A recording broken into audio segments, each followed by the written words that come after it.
सोने चांदी की चमक के आगे अच्छे अच्छों की नियत बदलने की कहानियां तो आपने कई बार सुनी होंगी, लेकिन सोना देखकर एक पूरे के पूरे मुल्क की ही नियत बदल जाए, ऐसा इससे पहले शायद ही कभी किसी ने सुना हो। लेकिन जिस पाकिस्तान के रोम रोम में बदनियती का जहर घुला हो, उस पाकिस्तान के लिए तो शायद कुछ भी हैरान करने वाली बात नहीं।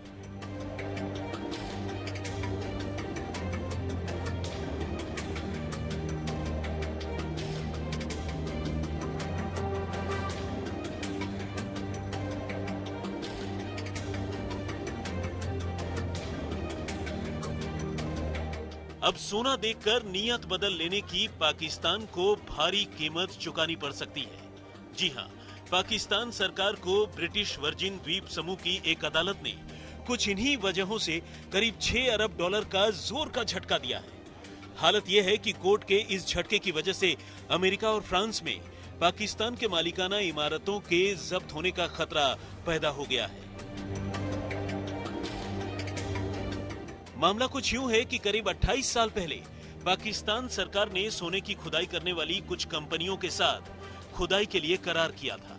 खुदाई भी चलती रही, लेकिन अभी हाल ही में पाकिस्तान की जमीन के नीचे अरबों डॉलर का सोना होने की बात सामने आई और इसी के साथ रातों रात पाकिस्तान सरकार की नियत बदल गई और उसने सोने की खुदाई करने वाली कंपनियों के साथ 28 साल पहले किया गया वो समझौता ही रद्द कर दिया, जिसके बाद कंपनियां पाकिस्तान की इस हरकत के खिलाफ कोर्ट चली गईं और अब कोर्ट ने पहले से ही कंगाली के कगार पर पहुंच चुके पाकिस्तान पर 5.9 अरब डॉलर का जुर्माना लगा दिया है।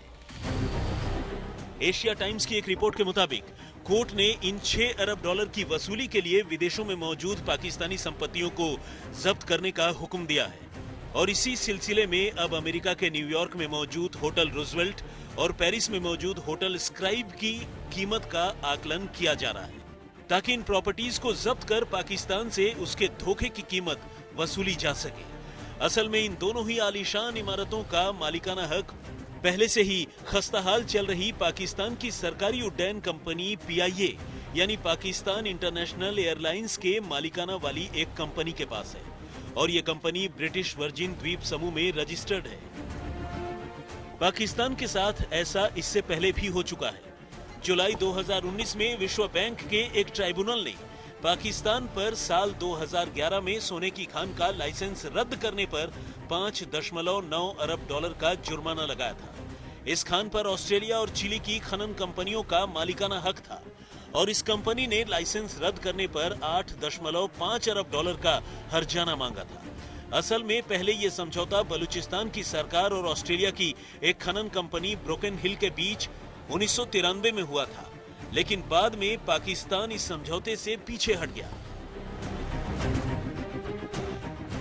बलूचिस्तान का ये रेको डिक खान दुनिया की 5वीं सबसे बड़ी सोने और तांबे का भंडार है। ये बलूचिस्तान के चांगी रेगिस्तान में मौजूद है। यहाँ से अफगानिस्तान और ईरान की सरहद बेहद पास है और यहीं से हर साल 2 लाख टन तांबा और करीब 2.5 लाख औंस सोना निकाला जाता है।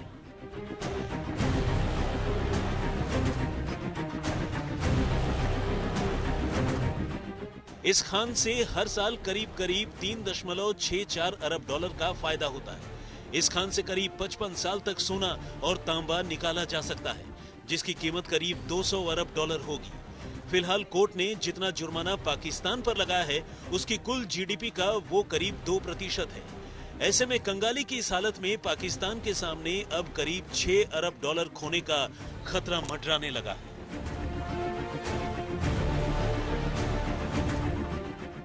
लेकिन ये तो रही सोने की खान पर मुकरने पर लगे जुर्माने की बात। अभी कुछ ही समय पहले मलेशिया में पाकिस्तान की सरकारी उड्डयन कंपनी पाकिस्तान इंटरनेशनल एयरलाइंस के लीज पर लिए गए एक हवाई जहाज को पैसे न चुकाने पर जब्त कर लिया था। कुआलालंपुर एयरपोर्ट पर जब विमान को जब्त किया गया, तब विमान में मुसाफिरों के साथ साथ क्रू मेंबर्स भी सवार थे।